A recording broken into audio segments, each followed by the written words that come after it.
This is UMass basketball.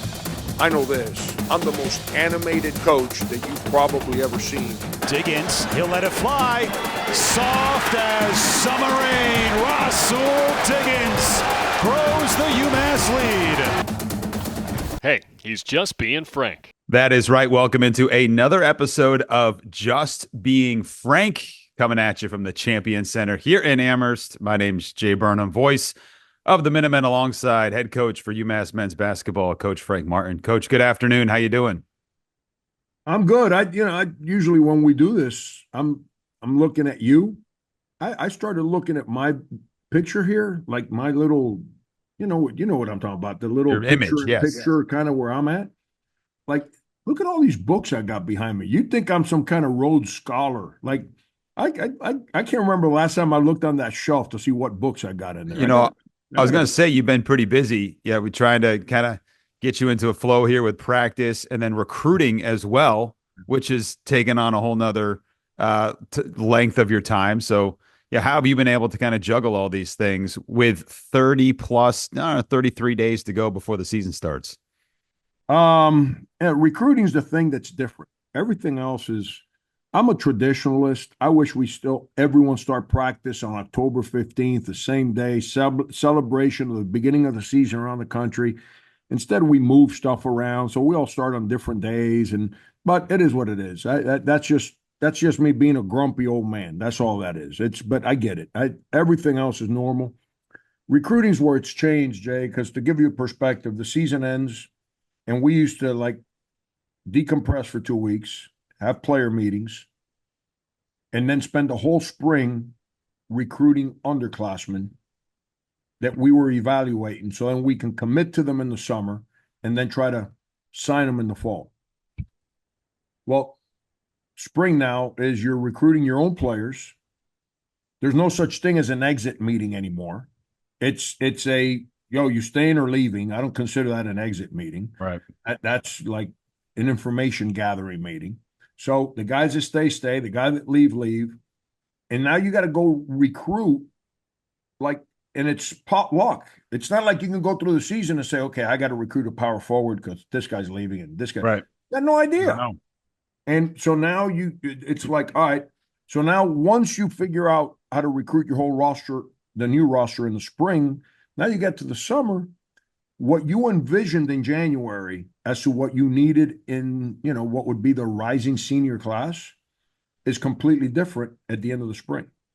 And so now you have to go out and reevaluate guys in the summer, guys that you haven't built relationships with, and then hope that you can get deep enough in recruitment and enough clarity in recruitment to then be aggressive in September.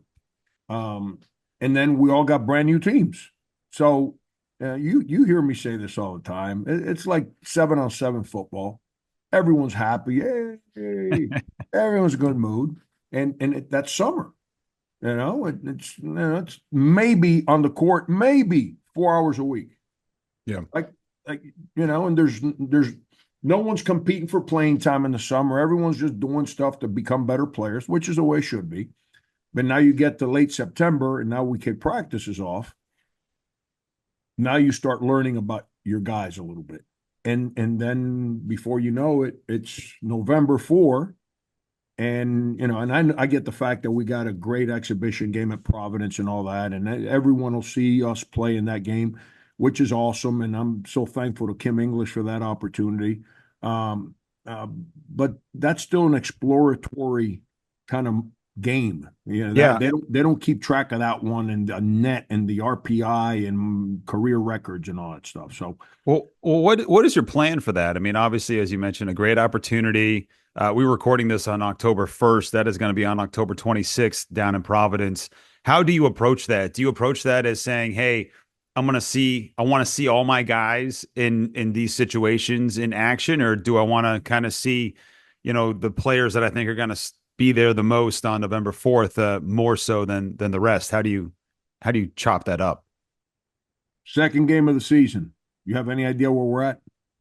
West Virginia? They have a great home court environment. Yeah. And they got a really good basketball coach, and they're going to have a really good team.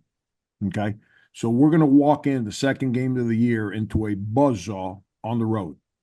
Well, playing this exhibition against Providence allows us to see how we're going to handle that moment. They don't count the Providence game. Are we going to try to win? Of course we are. We got uniforms on and we're competing. We're going to try to win. But that game is to find out about the new guys on our team and how we are starting to connect as teammates. And how do we handle, because Providence is going to have a great crowd and they've got a top 20 team. So how do we handle all that adversity? We got to figure that out so then we can all move forward.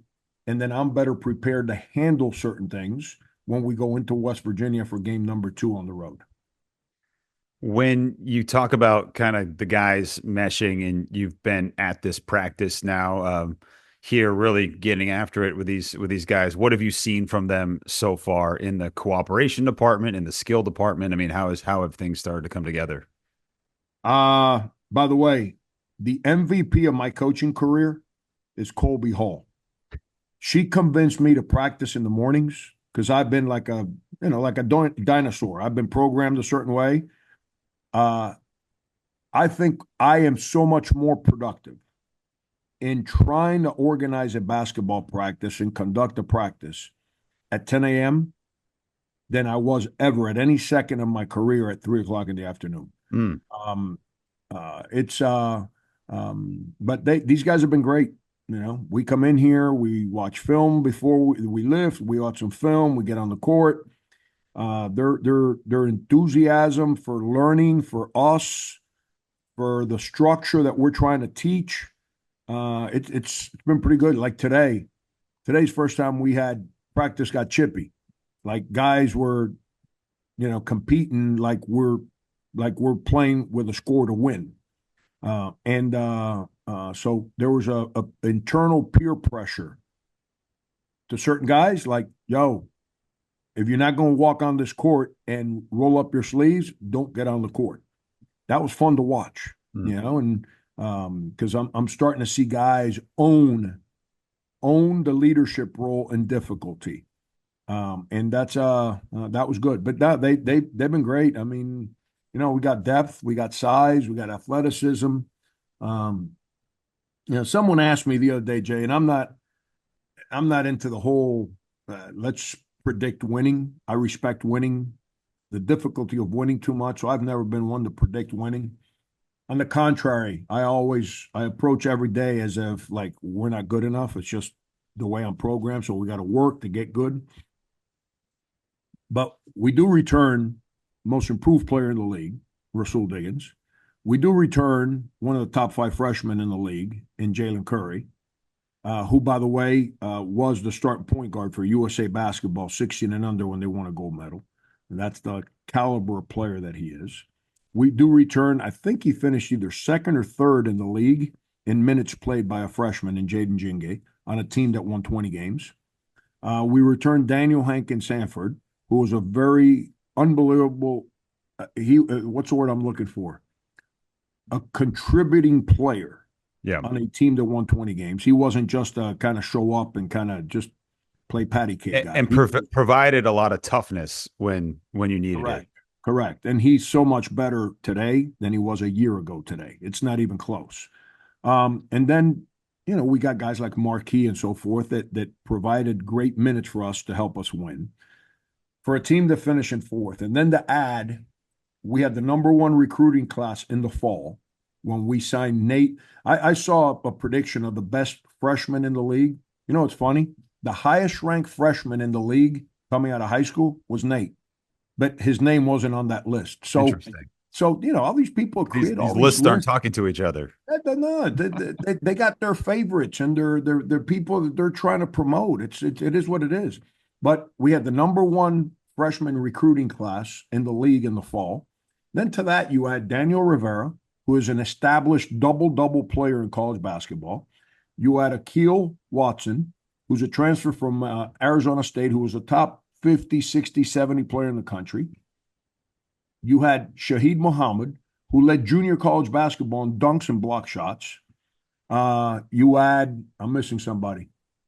Abdel Gawad. You add Malik, who I get it. He didn't play very well last year at Murray State.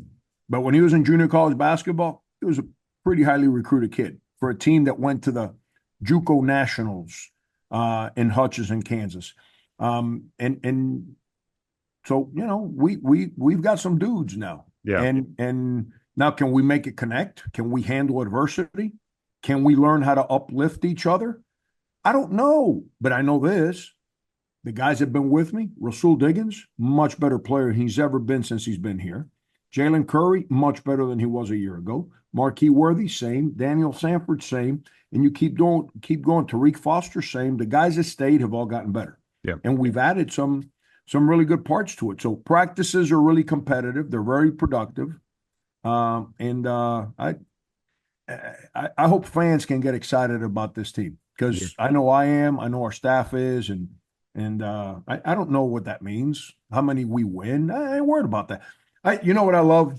This is actually our schedule. Coaches that take the schedule and say, "Let me see. We can win this one. We can't win this one. Yeah. That 3-game stretch, man, they're all hard." And if I'm worried about the totality of the schedule, I might as well just go to the Prudential Center in Boston and take a dive. It's over and done with. I'll lose my mind. It's day by day, man. Day by day, one game at a time. And I really enjoy our team right now. First of all, you just got me really excited for the start of the season. And individual tickets will go on sale this Thursday as we record this on Tuesday. I just wanted to go back. You mentioned Kobe Hall, who's a senior associate AD. She's done a ton here at UMass, and now she's in a role that is a sports administrator for the basketball program. And for those that don't know, the sports administrator is kind of like your mouthpiece to the rest of the organization, and will go to bat for you and kind of figure out how to get the nitty gritty stuff done. So that's a new role for her, and someone that you get to work with closely. And you've said on the show over the years that you've had such high regard for her. So congratulations to her being in that role, and hopefully that'll help you guys. Yeah, Jay, you know who I trust the most? And you know who I embrace the most? The person that's willing to give me the bad news. Yeah. That some people avoid that person. I need that person, because if they're willing to give me the bad news, that means they're willing to live in the truth. That's why I keep close to me. And since I've been here, she's been the one, when there's bad news, she's been the one that showed up to deliver it. And she's phenomenal. Ryan Bamford obviously sees that, because he's the one that identified her, gave her responsibility, and how she's handled her responsibility has allowed her to continue to get promoted. I've been around the block a couple times. She's really good as an administrator, how she manages responsibility, her willingness, like I said, to tell people the truth. And then the way she handled our players when she was our team's academic advisor. Like, she didn't baby them.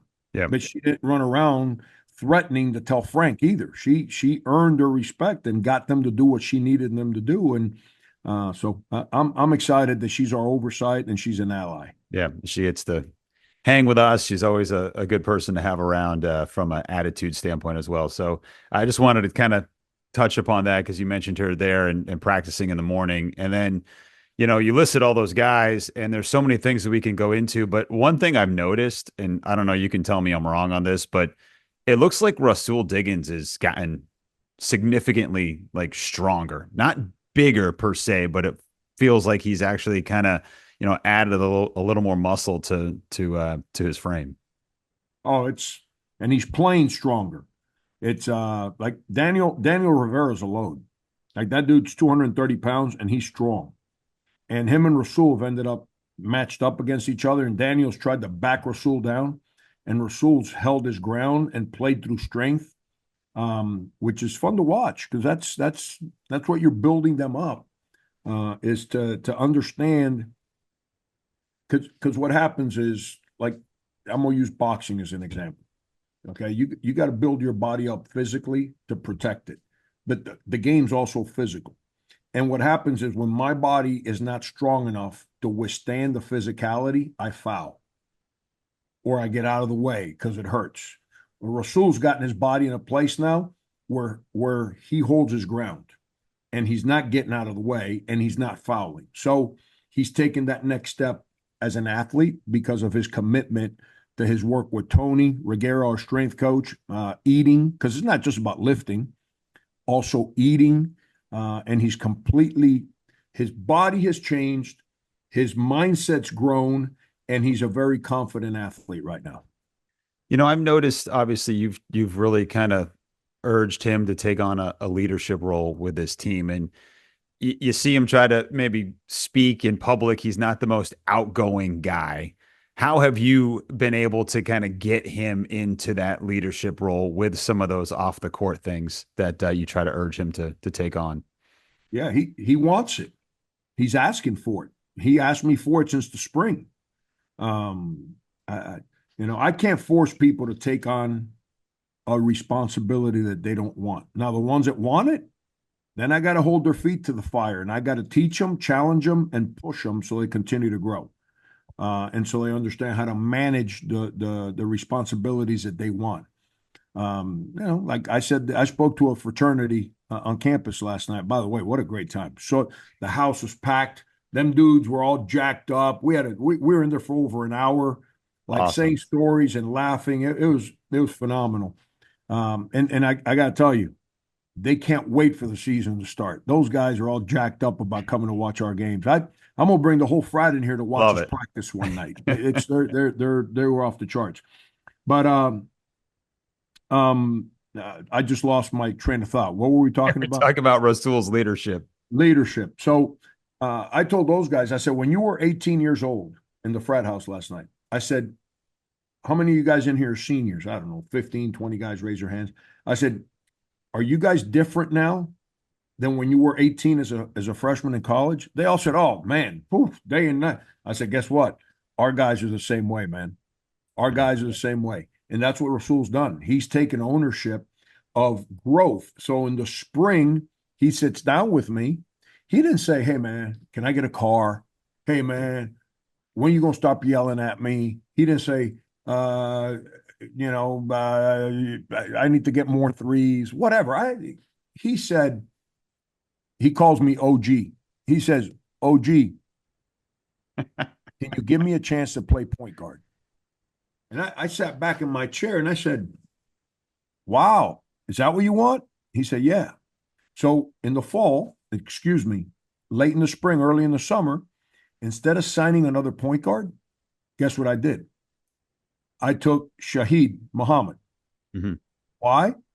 Rasul's earned, he wants more responsibility.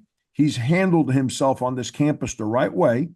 That's what he wants. How can I doubt in him?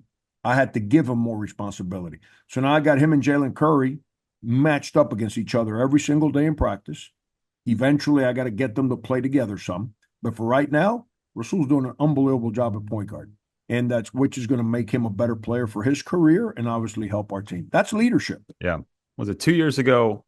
I think he had to play point guard just because he didn't have anybody, right? And look what happened to me. Come on. Yeah, that was bald. Yeah, I was already bald that year. Yeah.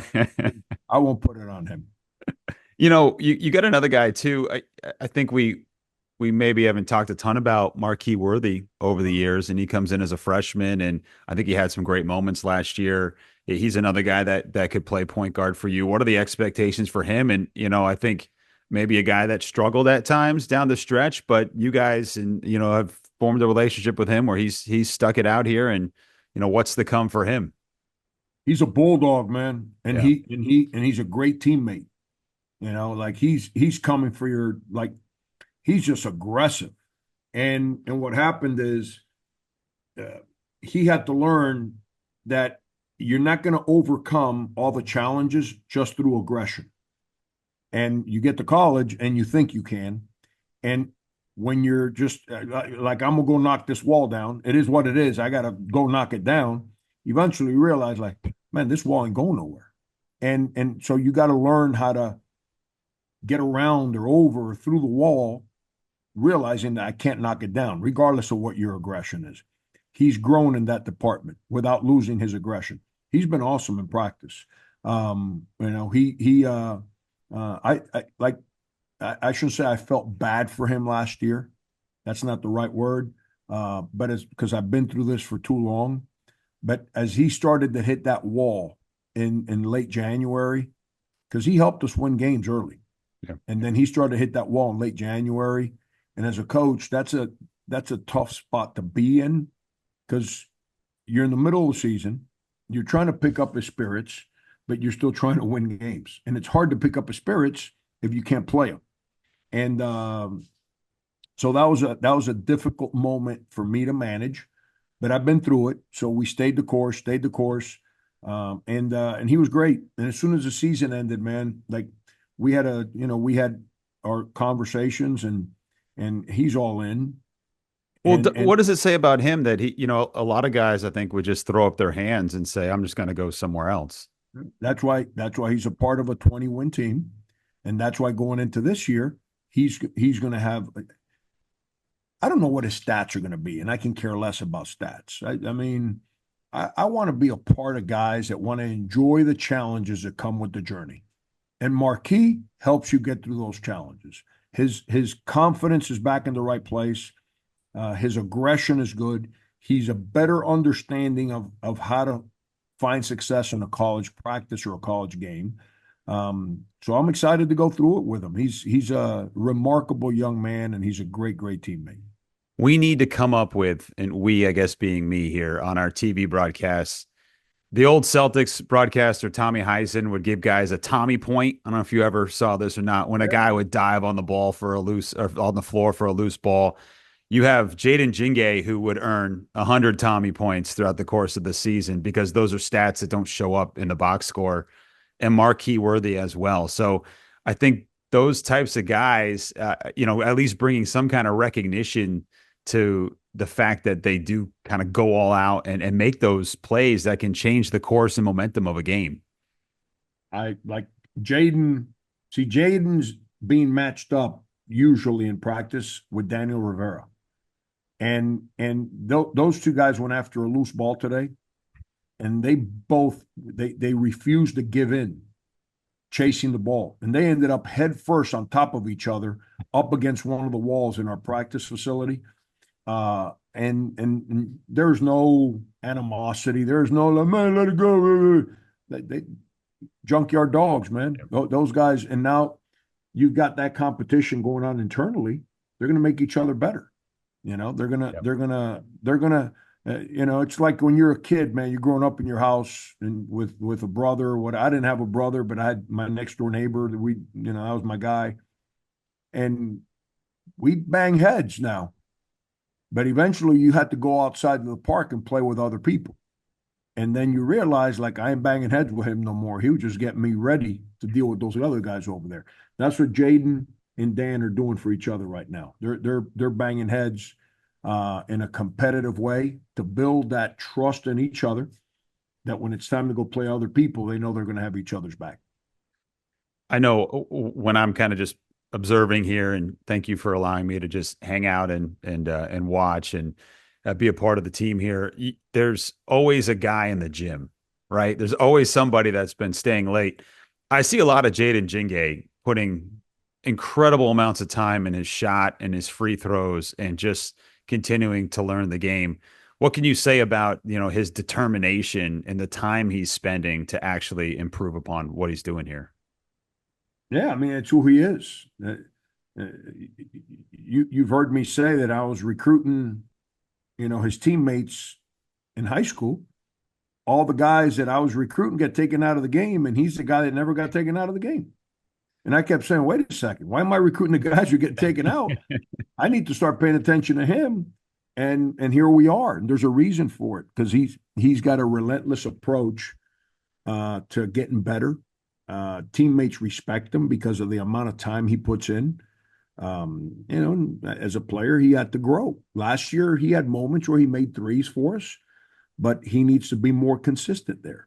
Last year, he had plays because he's such an aggressive offensive rebounding, slashing kind of basketball player on offense that he gets to the foul line. Well, you can't go to the foul line and shoot 50%. And so he's put in the time. Those are things he controls. And by no surprise, he's put in the time to become better in those two departments. How much, if any, have you paid attention to what the other rosters in the league look like? Do they ask you to vote on the preseason polls and such? Has that happened Yeah, yet? yeah. And I voted for returning players. Yeah. I just, I'm um, I'm nothing against anyone that's new to the league. I mean, I'm not trying to discredit anybody, but I don't know who they are. But I know the returning guys. Like, I don't need to guess on Eric Reynolds. I, Yeah, we I know. I think we know. I think we know he's good. And so it's time to vote. I voted for the guys I know that I've competed against that I respect. 3 weeks till you take on Providence. What would you hope to accomplish between now and then? I hope I lose 10 pounds so my You're suits looking fit me. good. I put on weight, man. I've been battling. I told you I've been battling some arthritic pain in my hand, so I can't lift the way I like to lift. I got a bad knee that needs to be replaced. Now I got plantar fasciitis or whatever you call it on the other foot. So my cardio's bad. I got 10 to 12 pounds I gotta get rid of. If not, you're gonna see me in sweatshirts on the sideline. Big fat guy, comfortable sweatshirts. Like I'm too old to be like with a tight fitted shirt. No, I did that. Well, By the it's way, this I got a food that cake. we get. You get this whole catered meal every single day. Just comes in. Like, by the way, uh, I'm all for people being healthy. I actually try to eat well, but I got to work out. If I don't work out the way my body's composed and my metabolism, it's hard for me to stay in really good shape. I did the fitted shirts with the tight stuff and the belts and all that crap, and I had those days. They're long gone.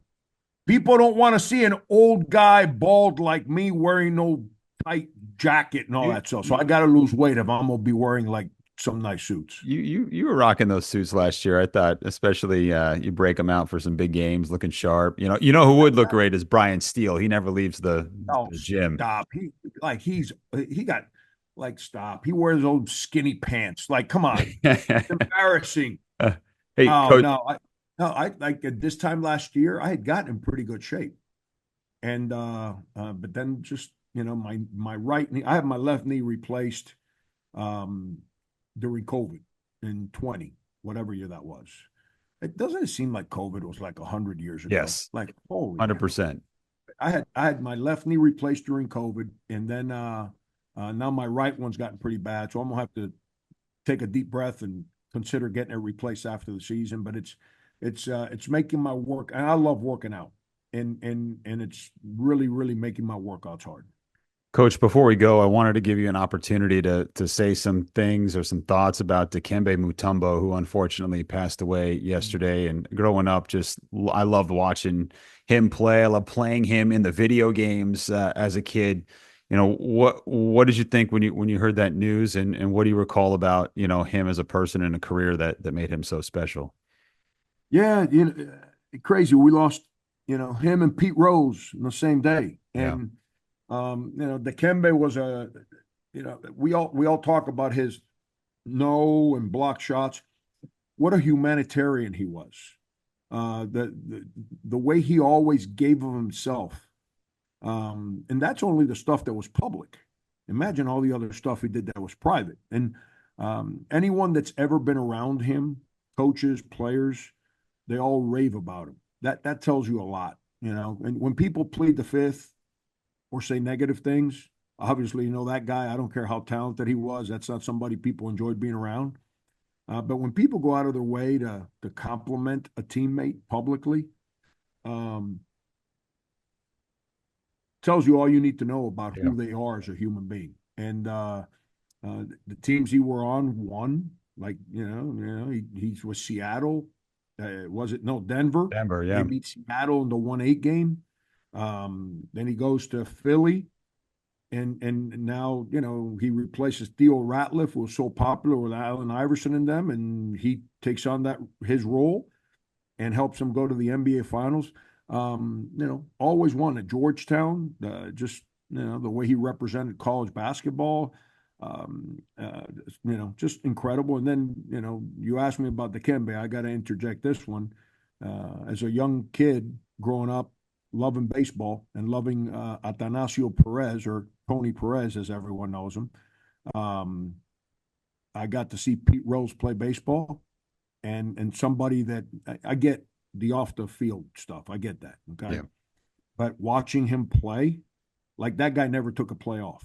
Like, that guy played every single play, whether it was running to first, trying to go first to third, trying to score from second, ground ball to third. That guy played like it was the last time he was ever going to have the opportunity to make that play. So